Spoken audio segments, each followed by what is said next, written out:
Hi, this is Steve Cohen. I've been shining lights in your eyes at the Billy Joel shows for a long time. You're listening to Glass Houses, a Billy Joel podcast. This is Glass Houses, a Billy Joel podcast. Hey, this is Liberty DeVito. This is John Jackson, director of the Billy Joel Archive. This is Russell Javers. This is Mike Del Judas. This is Richie Canada, and you're listening to Glass Houses, a Billy Joel podcast. It's awesome. What listeners of the podcast never actually hear is that we normally record 1 or 2 episodes in short succession, either 2 in one day or 2 in a week. And we get done, and I jokingly say to Mike, good, now I don't have to look at you for like a couple of weeks, because then we just go into editing. Well, it's a good thing I like you, man, because it has been a whirlwind these past few weeks since Billy Joel and So It Goes documentary came out on HBO Max. We are in the thick of it right now. Exactly, yeah. So you'll hear this well after part 2 comes out. This is now our second episode on the documentary of either 4 or 5 episodes of the way this is going. It's a great problem to have, don't get me wrong. It really is. This episode, we are sitting down with a friend of the podcast who we've been lucky to have on a few times. If you are an old school Billy Joel fan, you may recognize the moniker Dr. Lights. Steve Cohen is who we are talking about and talking with today. He has spent more than 50 years now, 51 years, I think, as Billy's lighting director, production designer, the man in charge of all things visual in television. And Steve also most recently serves as the executive producer on Billy Joel and So It Goes, and the brand new companion album for said documentary. So we just got done with a fantastic sit down with Steve and a lot to unpack. We just go right into it because Steve came on and just started chatting, and I pretty much hit record almost mid-sentence. So there is no foreplay, if you will. I guess the lesson there is for the Phil Ramone school is like always have the tape rolling. My role with Bill has evolved from the lighting guy to the production manager to the guy who designed the sets to the guy who started writing the set list to the whatever they call as a creative director. It's been an evolution that's taken place over 51 years. The past 15 years, I became the one person who all of the ideas for television and film projects would land on my lap. It really started with Last Play at Shea, which I also executive produced. Billy was being approached by a lot of different filmmakers because he put it out there that he wanted to film The Last Play at Shea. He felt that it was a story that needed to be told, and he wanted it to be a bigger story than just a Billy Joel concert at Shea Stadium. I'll never forget, we were on a plane, and he had a folder full of pitches from 4 or 5 directors and 4 or 5 producers. And he was frustrated. He's reading this stuff and he just closes it and he looks at me and he just hands it to me. And he goes, "Why don't you do this?" And I was like, "Okay, what do you want me to do?" He says, "Go through and, read this stuff and tell me who you think would be the best fit." As with all things Billy, I took it with a grain of salt because I thought maybe he just didn't feel like it at that moment. So I really, I kind of looked at it, but I put it on the top shelf. About 2 weeks later, he called me up and he said, "So did you pick somebody?" And I was like, "What? You were serious?" He says, "Yeah, I gave it to you. You should produce this thing." Sort of from that point on, and, God rest his soul, Jeff Schock was still around and was still very much in Billy's ear about stuff, but he really wasn't working at the time. So I just sort of thought that he was the one that was getting pitches, and he talked to Dennis, and then they would run it past Billy, and Billy read a couple of ideas. But what ended up happening throughout the next couple of years is that anything that came across Dennis Arfa's desk, Billy's agent, to talk about, possible film opportunities, whether it was scripted ideas or shows based on songs or the multitude of things that get offered to a guy like Billy Joel with an incredible IP, I ended up getting to look at it because Billy would figure that I'm the visual guy, so why wouldn't it make sense for him to talk about anything visual? Sounds very simplistic, but that's how Billy rolls, right? Last Play at Shea comes out. It's a critical success. It sort of cements a little bit of Billy's critical legitimacy back where it belonged. It was sort of the entree to Lee Eastman being able to get the Kennedy Center to pay attention to Bill. It was one of the things that sort of created this wider critical community embrace of Billy around that time. And then throughout the years, things would come across my desk and things would come across Dennis's desk, and it would always come to me. We're about in the middle of the Madison Square Garden run. I think we're maybe 2 years in, not the middle. So about 2 years in, I get approached by a director, named director. I'm not going to drop his name here because he didn't do the project. He was asked by his network to reach out to me to get some intel on Billy Joel because he wasn't a Billy Joel fan. We meet, I give him Last Play at Shea, and I give him the Russia doc, and I give him Fred Schroer's book. Do this stuff and come back to me and see if you want to do it. He comes back, he says, I'm blown away. I definitely want to tell this story. He makes a pitch. We sit down, we take it to the water's edge, meet Billy. Billy's, oh, okay, this sounds really like a good idea. At the time, we really didn't have any end to the story. There was no hook to the story. We didn't know how long Madison Square Garden was going to go. We didn't know whether it was the right time to really tell a comprehensive documentary. Long story short, he decides not to do it. And then throughout the next couple of years, get an offer. Do you want to do it? Do you want to do it? And Billy would say, no. We really don't have any reason to tell this story. Susan Lacy, who's a neighbor, and I think she said this to you guys. She lived in Sag Harbor. I live in East Hampton. And she wanted to do a Billy Joel doc. So through Dennis Arfa, Billy's agent, her agent reaches out. They make a call. Do you want to meet with Susan Lacy? Sure. So I go over and I bring a laptop and I've got some of the archive stuff there. And we start talking, and it's apparent to me that she knows the top line about Billy Joel, but she doesn't really know much. She knows his impact on the culture. She knows how popular he is. She doesn't know him.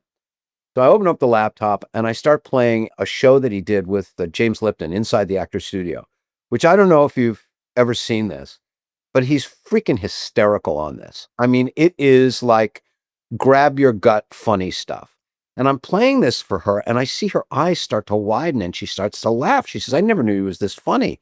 I never knew that this was the personality. She should know because she hadn't run across it. So a couple hours, we have a great time. We realize that we could probably work pretty well together. I tell Bill, we have a conversation. He says, yeah, okay, it's a good idea, but I don't want to do this. Fast forward about a year later, I'm friends with Todd Milner and Sean Hayes. I'm really more friends with Todd Milner, who's Sean Hayes' partner at Hazy Mills. And Milner and Sean had pitched Billy on a scripted show 5 or 6 years before, and it got shut down. But they always wanted to do something. So we have lunch, and he says, listen, what about doing a Billy Joel doc? And I say, I don't know, write me something. So he writes a 1-page, due diligence. I read it. Anything I see, I put in front of Billy that I think, he might have interest in. I show it to Billy, and Billy just goes, yeah, sure, why not? It was that simple. It was like, yeah, okay, I think I'm ready now. It sounds like a pretty good concept. The ironic part about that is that one sheet bears no resemblance to the film that Susan and Jessica made. So I called Todd. I said, he's interested. He said, okay, well, let's circle the wagons. A week later, he calls me and he said, would you be interested if Tom Hanks and Gary Getzman signed on as co-executive producers? So I go, I don't know. Tom Hanks. I guess, whatever. Tom who? I'm sorry. Tom who. And they want to do this, but they have a director they want to recommend. And she's a woman. And I'm like, this sounds pretty funny. Could it possibly be? So I get on the phone with Getzman and he says, we will do this. We want to do this. We think it's an HBO project and we want Susan Lacy to direct. And I'm like, well, then the gods are conspiring. So honestly, we had a conversation internally and we said, let's just do the math. You have Todd and Sean, which are reputable names as producers in Hollywood. You have Gary and Tom, who have a relationship that's super deep with HBO, and they are the 1,000-pound gorilla. And they're recommending Susan Lacy, who has an overall with HBO and who has made 50 documentaries. I don't know what the number is at American Masters, but 4 or 5 at HBO. We know for sure that the film will get made and it will get made well and it will be presented at the highest critical level because of HBO's very high bar. So it felt like it was the right thing to do. One of the things that Billy said to me was, I don't want to do anything. I do not want to tell any stories. I do not want to be involved. You have access to all of the archive material. You know where all the bodies are buried, Steve. You know how to get all that material. Let them tell an honest story. I don't want to do anything. Ironically, one of Susan's non-negotiables was that there could be no involvement from the artist. No involvement other than the obvious that they would be the subject of the documentary, but they didn't have any final cut contractual limits. Really, at the end of the day, could not be involved in any of the decision making on the narrative and the storytelling. As we got a little closer, I had a very frank conversation with Bill, and I said, you know, if we decide to do this, Billy, we can't say anything about it. And all of the stuff that you've avoided talking about, or that you've not really wanted to have your private thoughts made public, that stuff is all going to be fodder. It's all going to be, you know, part of the material that's going to make this documentary. And he said to me, he said, I don't really give a shit about that anymore, Steve. I just want it to be about the music. My response to him was, well, I think out of all of the directors out there, this is one director that only cares about the music. And I knew that from where Susan was coming from. Her body of work is a testament to the fact that she makes films about artists and their craft, not about artists and their life. Their lives contribute to the craft. And anytime part of the storytelling takes away from that direct line between their creative output, it ends up on the cutting room floor. She's not a tabloid. She doesn't go for the low-hanging fruit. But what that means is, you know, Billy Joel is the sum of his parts. So there's some stuff in there that's not pretty. There's some stuff in there that you don't want to look at. There's some stuff there that you really don't want people to pay any more attention to anymore. But it's all going to be out there. I think when we started down this road, he was pretty well aware of the fact that, you know, warts and all, that this film was going to have to be able to go in places where might make it uncomfortable. I will tell you guys, it was more uncomfortable for me than anybody else in this process, because I had to assist them in finding this stuff, and I had to watch them as they started to craft this narrative. And all I kept thinking about was sitting on a couch next to Billy, screening this frickin' thing for him and looking out of the corner of my eye with my shoulders up to my neck, because though I also couldn't have any narrative input, I do have an opinion, and my opinions were listened to and respected. And I appreciated Jessica, especially Jessica and Susan, you know, listening to me and asking my counsel and asking my advice on how to approach certain things and how they would get the most information from certain things. So my questions were, well, why do you want to know this stuff? I mean, I would ask these conversations, but, you know, at the end of the day, what they came up with, I had no vote, basically. I knew that at some point, Billy'd be sitting next to me, looking at me, knowing that I'm the EP, even though he knew he had no vote. The theory of how these things work and the reality of sitting there are two entirely different things. So I think my ulcer was directly related to my emotional commitment to my friend. You know, he's Billy Joel. He's been my boss for 51 years. He's given me a life bond, my wildest dreams. At the end of the day, you know, he's my friend, and we've been through life challenges together. You know, he buried my father, for Christ's sake, like, you know, we're mishpucha. So there was part of me that always knew that maybe I was looking at things through my eyes, wondering how he would look at things and anticipating how I would react to those things, not how he would. So a lot of emotions tied around the whole process. That's how it started. But with all projects, like you guys know, once they start, they get a life of their own. People talk to people, information gets transferred, ideas get tossed around, and you hope art gets created, which these women and the two editors and the associate producers, Katie and Sydney, that you worked with, they all they all fell in love with this guy in a way that propelled them to tell this really, really honest story. And they all had the same sort of takeaway, I think. I had one conversation with Susan. We were driving to Richie Cannata's studio to do the interview with Richie pretty early on. And she asked me, what's my take on Billy as an artist? And my analogy with him was always the same, that I look at him like a diamond. You know, a diamond is created out of coal under intense pressure and intense heat. It's the roughest, sort of ugliest form of raw energy. And through that pressure and through that heat, you get the most beautiful gem in the world. And I think that this body of work that we're blessed to have from him came from the most intense pressure and the most pain and the most heat that any individual can kind of go through. Look, he says it in the film. He says, life's not a musical, it's a Greek tragedy. Once you get to know Bill and once you learn from this documentary through the examples that Susan and Jessica have given us as examples of that craft developing, you realize it's an extraordinary body of work because the guy went through an extraordinary emotional pressure cooker his whole life. We read about this with great artists all over the world, and all out through history. Ain't none of them are, happy-go-lucky, everyday kind of average guys. Like the real great art comes from people cutting their freaking ears off. Sort of the layers that you're applying when you're thinking about this. How's Billy going to react? How am I going to react to Billy? At the same time, you're watching this come together, but you've lived it and you've been there the whole time. So was there a challenge in being able to take a step back and seeing the forest for the trees in terms of like, yes, this is a clear, coherent narrative versus knowing everything that had to get chopped out?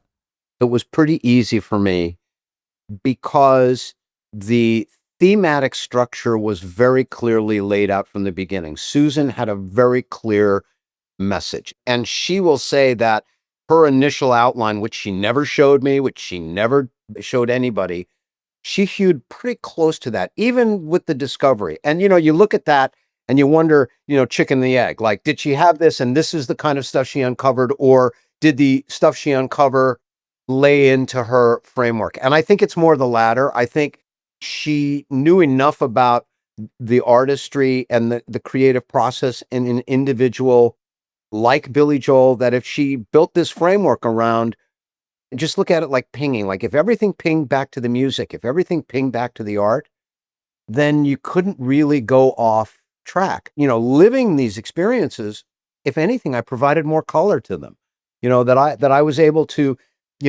color in the edges and give you a wider view of what was going on when those things were going on. I'll give you an example. Billy Joel Tonight, which is that the great footage of Finally Had the Words, and I think there's a bit of Ain't No Crime in there from Billy Joel Tonight, a little bit of Billy the Kid maybe.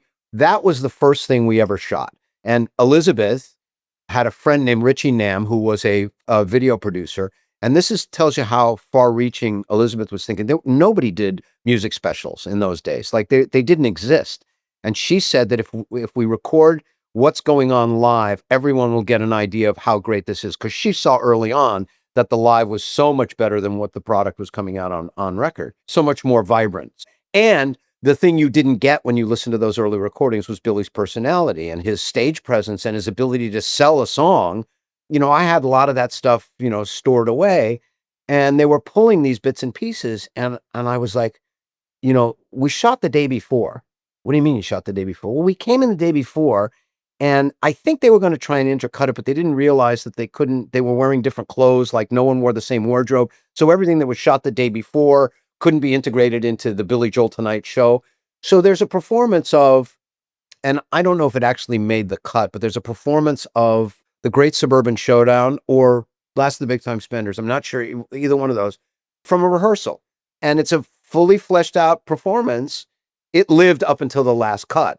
I think the recorded version of Stop in Nevada, which is on the companion, is from a rehearsal from Billy Joel Tonight. You wouldn't have known any of this stuff if I hadn't have been there. Brian would remember some of these things too, but he wasn't intimately involved in making this. I kept going back to that place. oh, you're going to talk about The Stranger? Well, let me think about all the times that The Stranger was performed. And the Kazoo performance of The Stranger was like one of those ones that we all loved because it was the band and it was live. And it was the first time it was after they'd recorded it in the studio. And you wouldn't have known that if I hadn't sort of remembered those kind of things. You live your life, you forget all this stuff. Like, oh, really? Then they show a picture of me with long hair and a Marlboro 100 sticking out of my mouth. And I go, oh my God, like, nice look.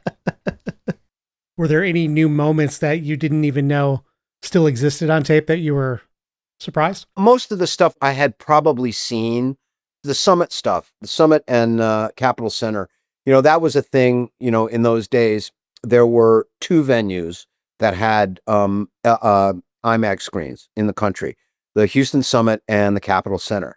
They bought their 3-camera system, and you would go in there, and if you let them project the artist on these screens, I mean, imagine like it's de rigueur now, but like in those days, there were two venues and no one carried video. Right. And then if you let them do that, you would walk away with a 3/4 inch tape because Brian would have to send them a stereo mix, and you'd walk away with a line cut of those performances.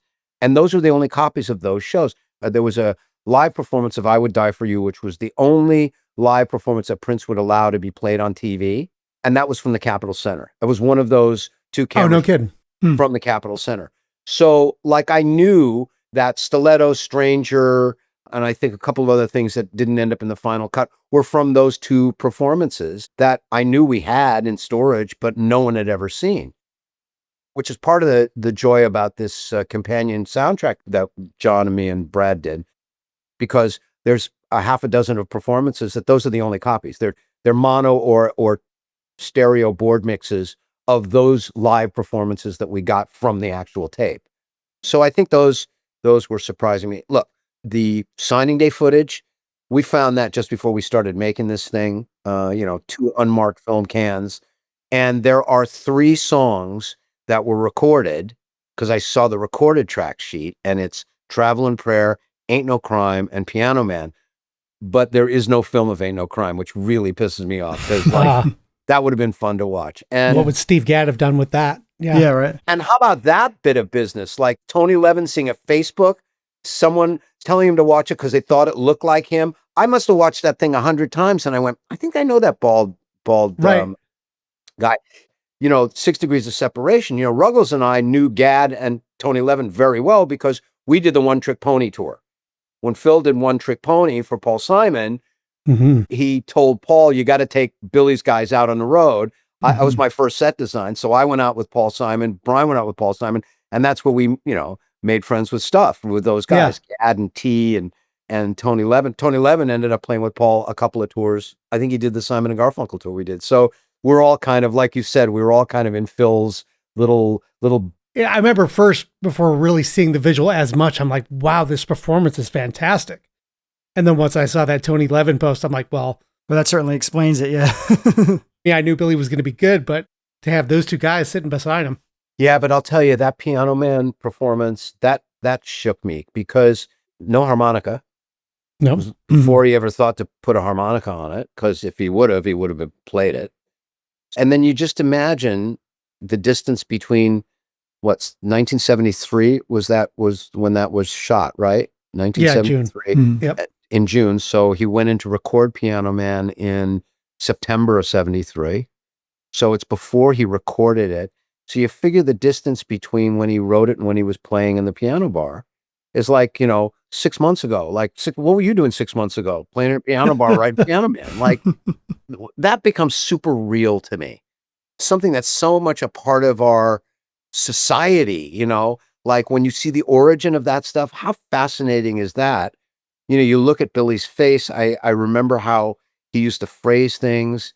It was before he had his teeth done. It was like a whole different thing. And it's such, the words were fresh to him. The experience was fresh for him. When I saw that footage at the very beginning, and I played it for Jessica and for Susan, and I said, my vision was always, this is what you walk out of the theater from. Like, this is the last image you want to leave. And at some point it had a couple of different positions in the film. And I think Jessica and Susan had a pretty good knockdown drag out about where it would end up. But I think it ends up in a really beautiful place. I mean, to me, the image of Billy sitting at Madison Square Garden, putting the harmonica on, where that's the tell, he's going to do Piano Man, and then Right. you go right to the origin of Piano Man and back. I thought that was some really cinematic filmmaking on their part. And it's funny in watching from a year and a half ago now, the Turn the Lights Back On video, where some of little snippets of that footage from that and the Stranger promotional video that you just see kind of flashing for a second in that ending. I know a bunch of us were like, what is this? What is that? We gave our buddy Freddie Wexler a little bit of a little fairy dust for that thing. Right. Yeah. When we were talking to John, we didn't realize that's a lot of how he came on board was the documentary. That's when he came over from Sony and started, really going through the archive. So has that, how has that affected, subsequent releases, having that footage for the Freddie Wexler video? Did that inform the box sets at all, Yankee Stadium, things like that, as John was digging through? I'll roll back the tape a little bit. When we started doing Last Play at Shea, I said Jeff Schock was around, but he wasn't really around. And we were in the middle of, principal photography. We were just starting to shoot interviews with Greg Whiteley, and Billy asked me if there was a job for Jeff Schock. Is there something that he could work on the film? And I was like, are you kidding me? Talk about knowing where the bodies are buried. Like Jeff Schock was the super fan of super fans. So Jeff Schock came on board as the archivist at the time. He brought the archives to a place where there was a huge collection of stuff with not a lot of organization. And Jeff was a savant. He knew where to find things, but he forgot where he put them.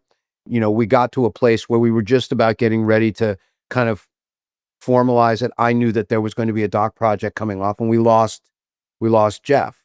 And for about a year and a half, I was the only person that had access to this digital archive because no one knew how to operate it. It was so confusing and really hard. So when John came to us after he was ready to leave his position at Sony, we jumped at the chance because he had done, a lot of the Sony legacy projects. He'd been there 20 years. He knew a lot about this stuff, and he was also knew the Billy history. Bringing him on to sort of formalize the archives or get started on the archive project happened almost at the same time as Susan and I started talking about doing this. So they worked hand in glove. And it's just interesting that two documentaries drove two archives to their start position. Subsequently, John and I have, and this, Yankee Stadium was our vision. We wanted to, bring Yankee Stadium back to life. We've got all the footage, retransferred, and that was John and our first, foray into doing this together. And now, as the archive project is officially underway. And one of the greatest advantages of doing this documentary is through your research, through Jenny's research, through Katie's work in organizing this for Airtable and the edit, we are in a much better shape to start really formalizing the archive so we can find all of this stuff in an easier way.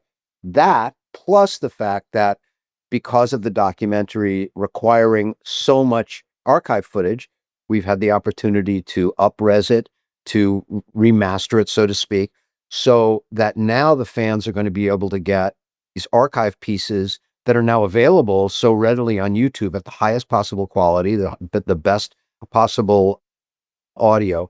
I had forgotten that we shot both Wembley and Birmingham on the Innocent Man tour. What did we discover? An entire concert. No kidding. I knew about Wembley, but I didn't know you shot Birmingham. And that's never been out. I think I teased to you guys something I didn't really remember, that we shot both nights at Sparks, and we have now uncovered and are editing the entire second night, which is a 3-camera black and white shoot of the band 2 weeks before they went in to start recording the Nylon Curtain. And I will tell you right now, there are some performances there that will blow your head off. This is the band at the peak of their power. That's David Brown and Russell and Richie playing incredible Hammond organ, and Doug playing ridiculously, unbelievably melodic bass, and Liberty. So it's that band at their peak.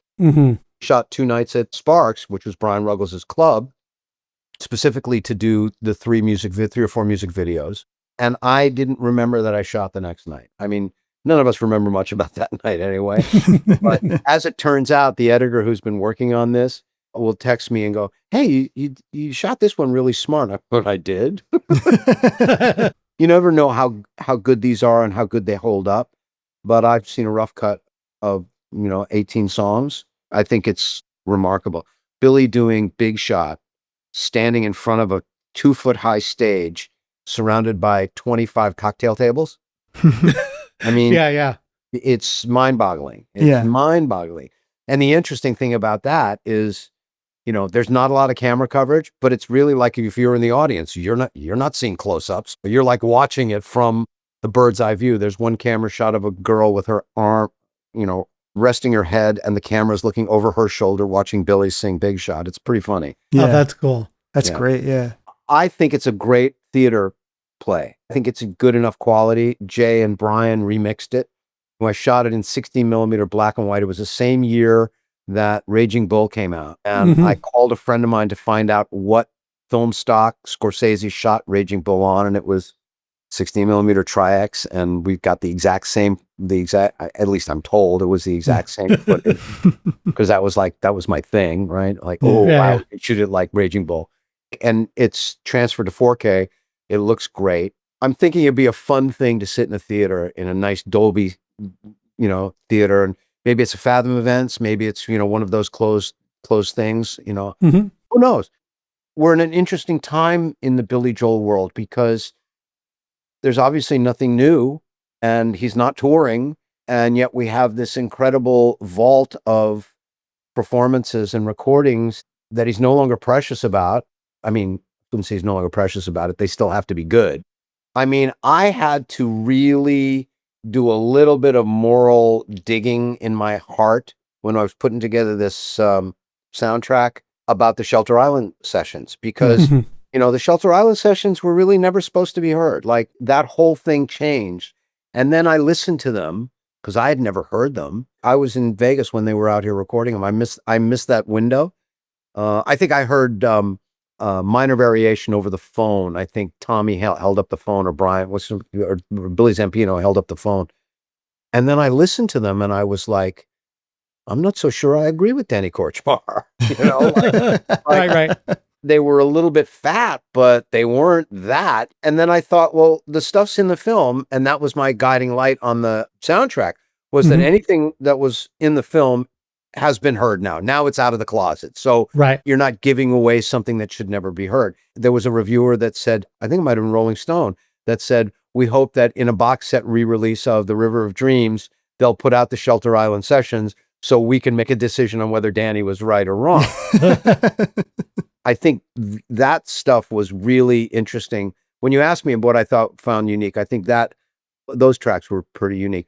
There are some things in the Shelter Island session that I discovered, the working sketches of River of Dreams, where Billy had written a Gregorian chant. Brad told us about that. Yeah. Crazy. It's just, and it's so unbelievable. And I mentioned it to Billy and he's like, oh yeah, that thing.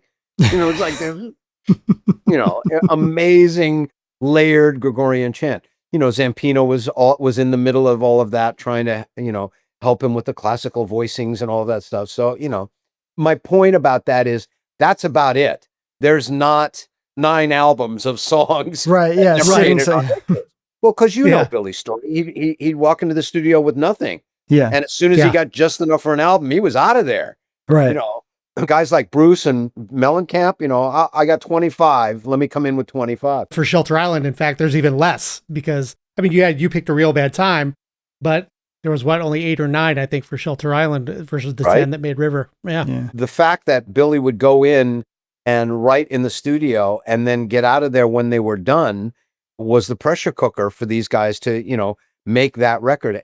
You guys know this because there's a few like leapfrog songs that was written for one album that didn't make it on that album that ended up going on to the next album and, kind of overflow songs. But there weren't a lot of those. And I think they were both mostly snippets anyway. Like you could hear Blonde Over Blue in the original demo for Uptown Girl, but it was a trunk thing. It wasn't a whole song by any means. Right. It was more of a riff. Right. When we were talking about Last Play at Shea a couple weeks ago, we were thinking about, is there a situation where you sort of have to tell the story again every decade or so because as a new generation of fans come up, they haven't heard these things. And then also now that he's gotten all this critical acclaim now and recognition, with the archival releases, is there ever still this feeling of winning over a few more converts, or is it about like expanding the story for people that want to know it or already know it? I think yes to both of those. I think Billy's story in this film, if you look at the top line headlines in this film, most of these topics have been discussed. Most of these topics have been covered. They haven't been covered in complete detail, nor have they been covered from this particular angle in this particular prism. It was well reported about the unfortunate suicide attempts when he was younger. But you never knew that out of that came this click in his head that he could channel all of that anxiety into writing. Yeah. So, that connection, you assumed that might have happened, but you didn't know about that. There's probably another layer of that you could tell a deeper story about. I think all great artists, if they maintain interest because of their art, how and where they got there is of interest. In Billy's case, because he's got me and he's got John Jackson now, and he's got the comfort of knowing that he's done everything he needs to do. He doesn't really have to prove anything to anybody. That I think a deeper dive into all of this stuff is something that can be welcomed. So yes, you can retell this story a lot. And I think every couple of years you can. The relationship between Billy and Elizabeth is a movie all by itself. And this is the first time that story has been told. The Billy Christie story has been told a bunch of different times in a bunch of different ways. So maybe there's a different take on that particular period of his life. I think that there will be an appetite. As long as the songs last, there will be an appetite to know how they got there. I don't think Billy has ever wanted to cheapen any of that. And I think we've always maintained a very high bar on how the stories get told. So I think the answer is yes. The other part of that I think is interesting is you've seen Billy's fan base expand. You've seen how big it is. I said to him the other day, I'm waiting for one of these tracks on the soundtrack to get viral like Vienna or Zanzibar. There's something out there that someone's going to take Tomorrow Is Today and make a TikTok dance of it. I don't know if that's like, there are people who appreciate the value of this work that we don't even know yet. Bob Lefsetz had a very interesting argument with a guy on his radio show the other day. For those of you who don't know, Bob Lefsetz is a blogger in the industry, and he's got a very opinionated, and he makes comments about the music industry and writes about documentaries and our world. And he didn't particularly care for the first part of the documentary. And a lot of the stuff that he said in his column was things that he wished it had. Of course, he hadn't seen part 2 yet, and all the things he pointed out were in part 2. Anyway, long story short, he does a call-in program, and a guy called up, and he wasn't a real Billy Joel fan, but he was from New Jersey, and of course, he was a Springsteen fan. And Bob Lefsetz said to him, in 100 years, whose songs are they going to remember? Bruce Springsteen or Billy Joel? And the caller said, well, of course, Bruce Springsteen. And Bob Lefsetz said, how many covers of Bruce Springsteen songs do you know? Dead silence. And the guy said, well, what does that have to do with it? He says, a song is a song, and a song will last depending on how many people sing that song. Yeah. And then he started to list, 7 covers of New York State of Mind and 12 covers of Just the Way You Are. And the fact that everybody knows Piano Man, like, right. So I think that brought out in the film about the power of Billy's songwriting ability and what Sting says about Billy's songwriting ability and the construction of that music, what Bruce says about it, what Mellencamp says about it, is a guarantee for us to be able to continue to tell more stories about it because people are interested in it. When you're reaching to Tin Pan Alley, you're subconsciously already, you're using a form that was made to be played over and over again because these were by songwriters performed by others anyway. Obviously, he's expanding it and he's putting so much of his own stamp on it. But yeah, when that's the DNA of it, it lends itself to be. Well, and his origin, even Bruce says it in the film. He's got all that Tin Pan Alley and all that the Broadway in him. Remember, he grew up listening to Gilbert and Sullivan. His lyric writing, like Gilbert and Sullivan, the most clever lyricists on the planet, turning a phrase to music. Like that was, how the consonants and vowels were just as important as the message of the words became part of Billy's craft as a songwriter because that's where he came from. And listen, it's not taken away from any of that other stuff. It's just that this specifically, if you want to answer the question why he's still relevant, it's because it does something to you. It evokes an emotion inside of you that is a very well-worn emotion that's been figured out by a lot of songwriters over the years. He's the inheritor of that, as well as the perpetrator of it, if you want to use funny little word. Good. And speaking of, hitherto unknown audiences, what we've noticed in our Discord is a lot of young people, people in high school and in college, they're really gravitating to Cold Spring Harbor. And I think it's because it's so sort of stripped down and raw compared to the bigger stuff. It's funny you should say that. We were just talking about this, and I said, I got a new appreciation for Cold Spring Harbor because, in the camp, it was vilified. You didn't, Right. and, if I wrote a set list with, hey, let's try Tomorrow is Today, he throw a bottle at me, right? And I didn't know that stuff very well, but, because we were able to uncover these demos and be able to listen to them and visually have images around them. And I literally said to him yesterday, I said, I think if I had a wish, you go in the studio and re-record Cold Spring Harbor, those songs in your voice today. He says, yeah, Taylor's version. Could you imagine him singing Why Judy Why in that rich baritone that he's got now? I mean, it's like, Wow. it would be spectacular. You're right. I think that album will get a really nice look. And that is Jessica Levin. I have to tell you, out of all of that, she was the fearless leader about Cold Spring Harbor. This was going to have a massive chunk of this film, which is part of the reason why some of the things didn't make it, because there were certain things that just were really important in that musical legacy. And Cold Spring Harbor, being one of them. People were calling in about, there's nothing about David Brown, and there really would have been nice to have, more expanded stories about this or about that. I don't think they told you, like, the original cut was a 3-parter. It was a 3-episode cut. First part ended before 52nd Street. Oh, wow. Second part ended before the end of the financial stuff with the Webbers and Christie. David Brown had a segment, and the band had a little bit more presence there, and this band had a little bit more presence, the current organization. And in the process of trying to, make this as efficient of a storytelling vehicle for Susan's vision, you got to lose stuff. It's just You do. unfortunate. Yeah. And Yeah. that is something I will look forward to expanding, down the line. After the Sparks thing comes out, maybe there's a mini doc that goes along with that we talk a little bit about the origin of that band, and we do a little bit of a Doug Stegmeyer, David Brown, respectful retrospect and all of that stuff, because I think those guys deserve the props. Yeah, we were just talking about that, Michael and I. The up and downside of what we're doing is, we get to put it all on the record. But the downside is so much interesting stuff gets buried. We did our Doug episode so long ago, and, I can't say enough. It's fascinating what a thread he is for almost every era of the band. And after like 150, how many episodes do we have? It just gets lost in the shuffle. And we're trying to think of ways to bubble some of this stuff back up to the top. It becomes part of the interest factor.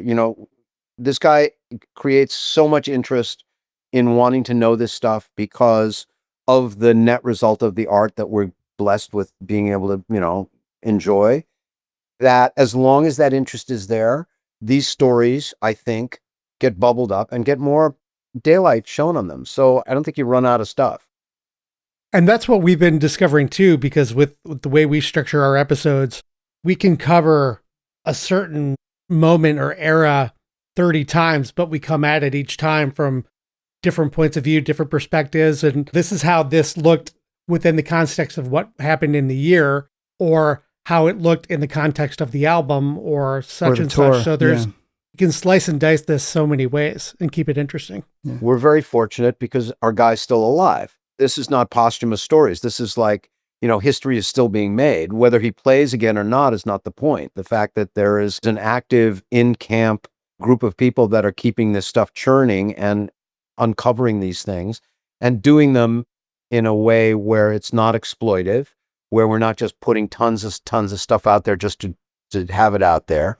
And this is a great segue too, because we're talking about just how we are able to put this stuff out online, whatever length we want. And funny enough, I was talking to Jessica.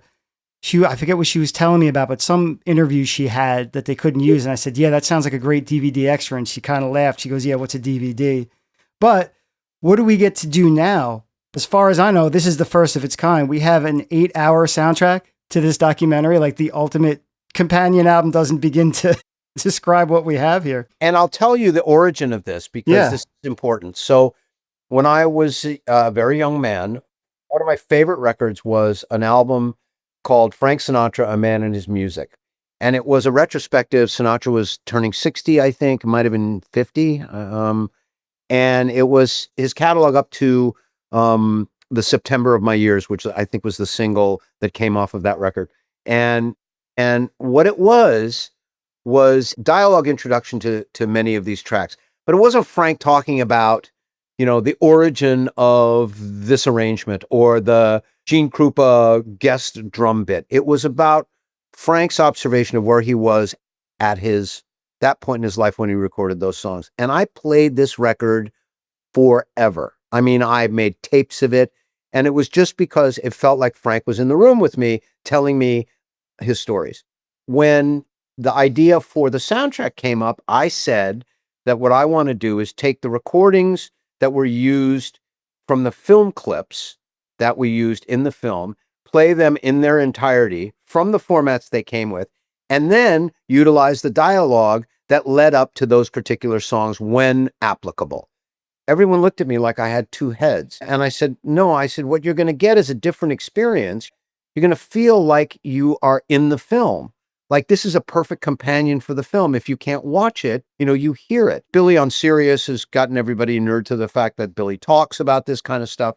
So it isn't like a foreign, but having John Small talk about stuff, having Elizabeth talk about stuff, doing some archive stuff, I thought made a lot of sense. What was the first hurdle? First of all, going to HBO, because HBO paid for all these interviews. They basically owned all of that stuff. So we had to get them to license so that we could use that. And that requires lawyers talking to legal affairs, and the people of business affairs had no concept of what they were trying to license, because you can't monetize a 20-second clip because you can't download that. It has to be at least a minute.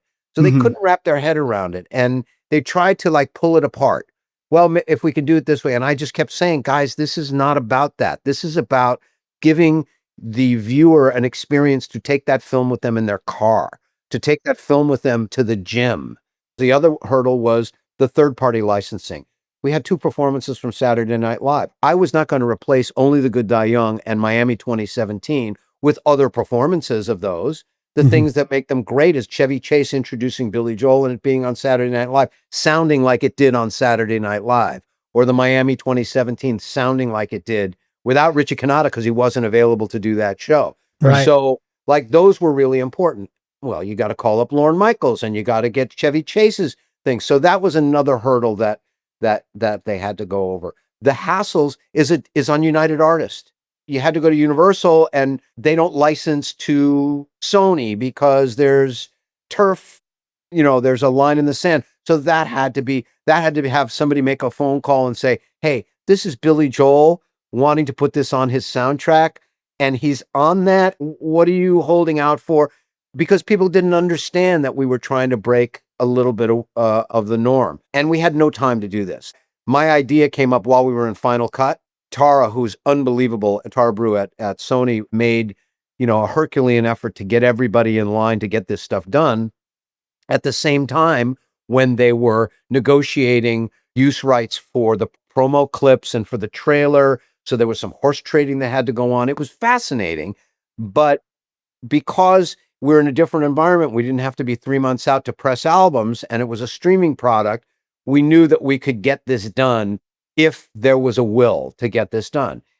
Up until it got posted for streaming, there were still some tracks that were grayed out because the licensing wasn't completely cleared. Now it's all clear. So now you can stream the entire thing. It took me 3 days to get through it because I would listen to it in 20, 30-minute bites or an hour bites while I was on the treadmill in the gym. Everyone I've talked to that has listened to it said, it's like this unique thing. It's kind of like a podcast, but it's got really extended music and you feel like you're part of it. So I love that Billy drops the massive 155 track soundtrack, how they blow it up. Right. But in fact, I think it's a unicorn. I don't think anybody's ever done anything like this. And it really is the companion. And not only that, but what a surprise it was for everybody. There was no murmur of it until just the eve of it actually coming out. And immediately after part 2 aired as well. So the timing of it was fantastic. Well, we took a page from Justin Bieber. Nobody told him it. He didn't tell anybody he was dropping an album either. It's the way it goes these days. Well, yeah, that's what I'm saying. In this day and age, the rules don't apply. So the common rules don't apply. So, the other part about this that I was really sensitive to, and this is my thing, Brian Ruggles is my dearest, oldest friend. Mm. He hired me, 51 years ago. 85% of the live tracks were mixed, by him. And the other 15% of the live tracks were mixed live to whatever medium that they were recorded on. So it's Brian's work. They can't go in and fix. Like, it is what it is.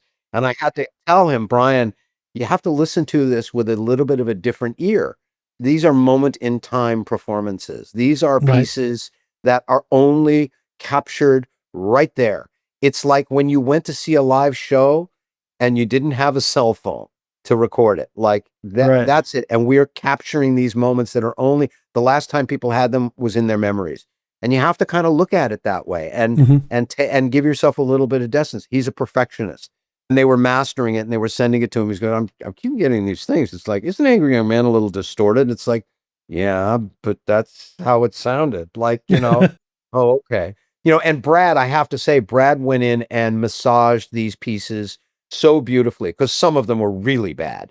Sure. So Brad was able to lift them, take the noise out of them, re-EQ them, bounce them, create some space without screwing with the real structure of these songs. But there's some gems.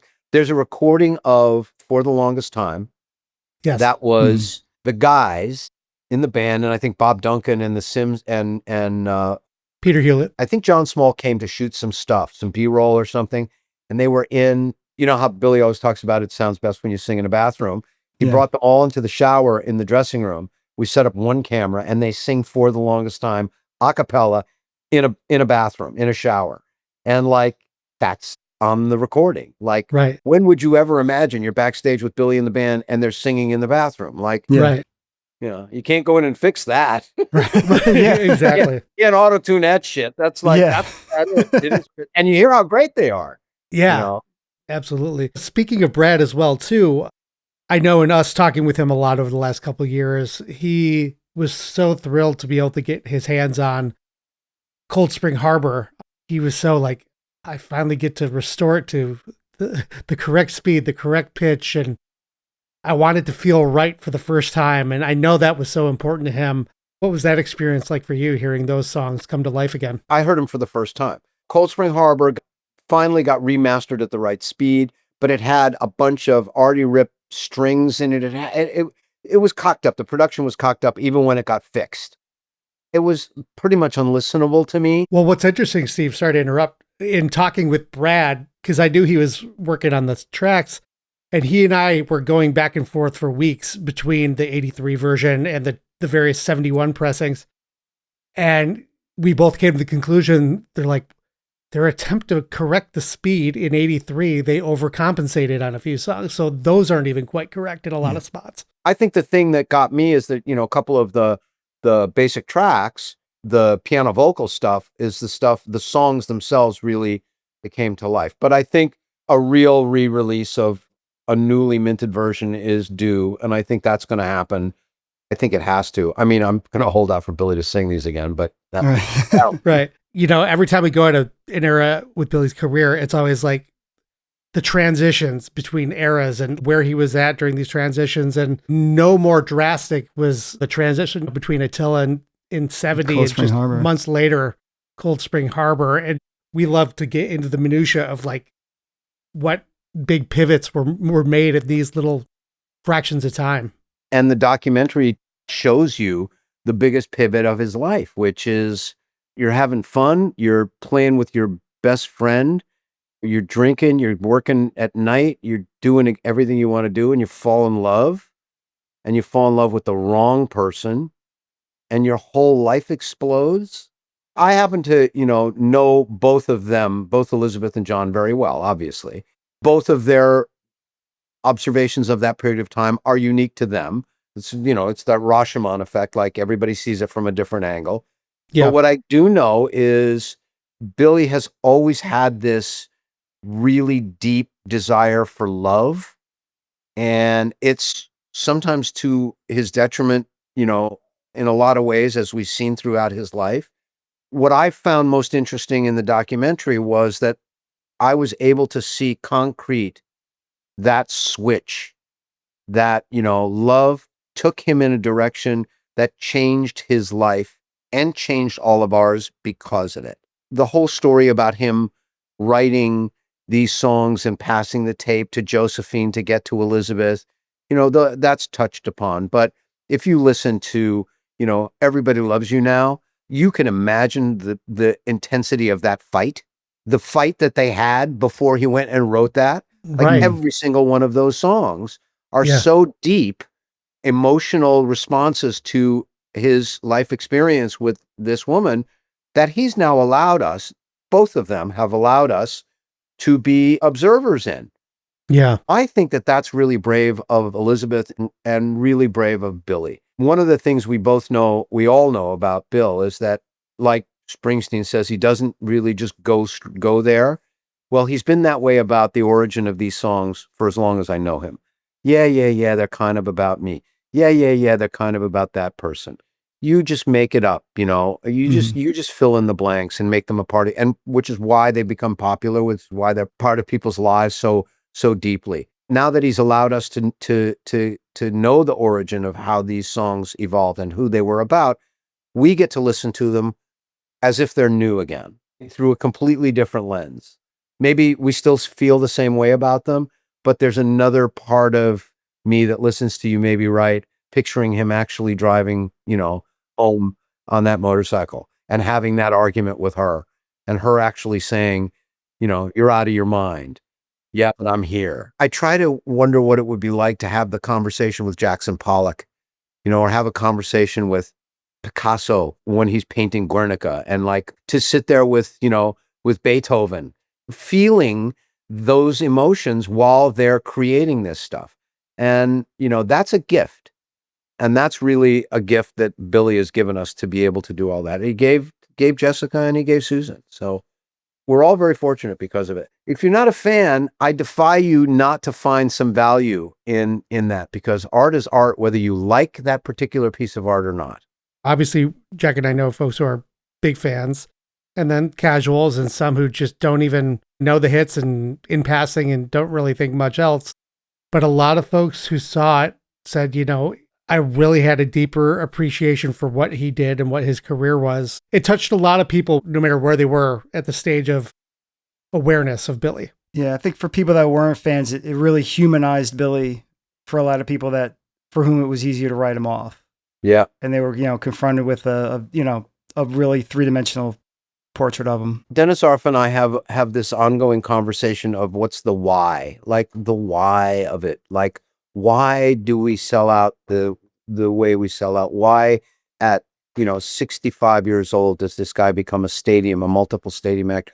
Why do people keep coming for a guy who hasn't written a new song in 40 plus 30 some odd years? And we all have our own particular, take on it. And I said to him when we started this, that I hope that this film answers that question. And I think it has, because I think the why is these songs. And I think that these songs strike a chord, pun intended, in everyone in a way that there is an emotional reaction that releases something in you that makes you feel good. I think that's the reason that people kept coming back to Madison Square Garden. I have this story I tell about looking around the audience and seeing, guys like us, a little bald, a little heavy, a little whatever, singing at the top of our lungs. And when you're in your shower and you're singing at the top of your lungs, you sound great. You think you're Frank Sinatra, you think you're Bruce Springsteen, you think you're Billy Joel. Then you go to the Garden and you see this guy on stage who kind of looks like you, thick around the waist, bags under the eyes, and you're singing. You not only think you sound like him, but you think you are him. Right. For a minute, you Nice. transfer that and you actually can feel that energy. that makes you keep, coming back to get that feeling again. And then when the lyrics, resonate with something that you have in your life experience, that's why people keep coming. That's the why. That's the why. It isn't just how great it is, it's how great it makes you feel. And he's as humble as anybody about it. He really is. One of the things he explained to Susan Lacy quite recently was why he doesn't compliment himself or other people, because he believes that the accomplishments that we do are precious and fragile. And if you pay too much attention and give it too much light, it'll disappear and you'll jinx it. And he taught me that a long time ago. I think I said that on one of the podcasts with you before. It's like, he said to me a long time ago, like, show up, do the best you can, and just leave the results up to the universe. Like, don't try and figure it out, because if you try and figure it out, it'll slip right through your hands. And I think, that's a pretty great way to live, right? Yeah, it's like looking at something out of the corner of your eye. It's going to disappear if you actually look at it directly. And that served me well in my career, not paying too much heed to the accomplishments, but being very mindful of the work. Great chat with Steve. You never know what direction it's going to go. So I just wanted to show this. Steve talked about the Frank Sinatra album, A Man and His Music. And when he mentioned it, I texted my son and made him run downstairs and go through my 600 records and find my copy of it so I could show it off, because I don't get to do that much show and tell. I showed it right at the end of the interview, but I don't know if it's going to make the cut. So for anybody that's interested, nice,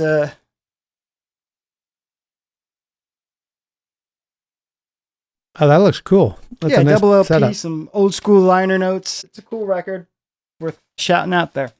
But Yeah. that's enough yakking from us. Now it's your turn. Keep those comments coming. What have you thought of the documentary now that both parts are out? What do you think of this companion album, this unprecedented 8-hour companion that, as Steve said, kind of works as a podcast? So I don't know if he's saying he's honing in on our turf, but We'll let it slide. everybody gets one, Yeah, that's right. Yeah. Hit us up, glasshousespodcast@gmail.com.